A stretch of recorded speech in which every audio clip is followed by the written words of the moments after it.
to announce we're now branding King shock with Opera Evolution. King's building our own shock for us with our proprietary valving.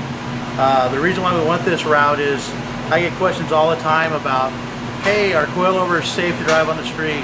Are they squirrely? Do they unload? When you're off camber, are they, is your body leaning real far? And up until this point, the answer is yes. Most of the coilovers are off-the-shelf Baja shocks, designed to go fast, to fill holes when you're cruising across the freeway, whoop-de-doos at 50 miles an hour.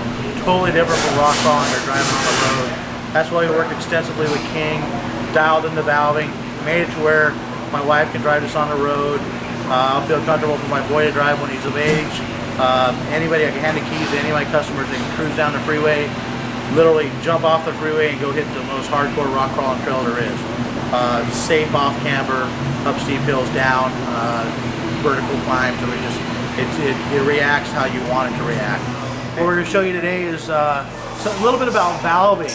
We're going to tear apart an Opera Evolution King shock and just kind of go over and show you actually what we're changing when we're talking about compression and rebound and shim stack, what actually it is and how thin or small it actually is. It makes a huge difference.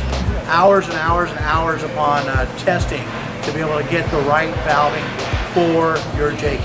This is where your valving starts. So right here you can see the shim stack and the piston. The different diameters, different thicknesses restrict these holes. When the fluid comes through, the thicker the stack is, the harder for the fluid to come through these holes are. And the valving is just these little small shims right here. Not very big. They come in a lot of different sizes and thicknesses and shapes and cones. And if you stack them in a different position like this, if you swap one around, that would ride totally different than how it sits like this.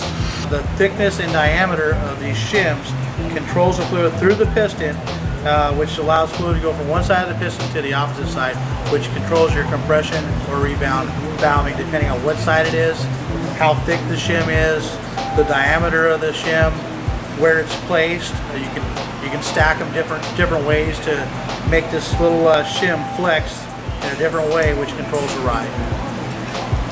And this is what we spend all of our time testing and tuning and perfecting, so you can have the best shock available.